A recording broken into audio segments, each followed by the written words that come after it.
Hej David, nu har jag med mig David Skärström här, han är proffs på det här. Vad har hänt i nyheterna idag?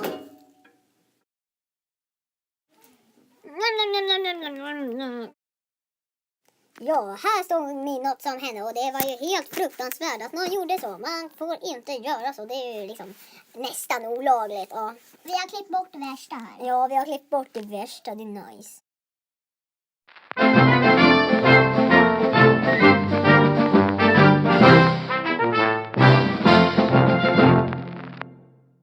Där såg ni när jag skrev på stranden. The end.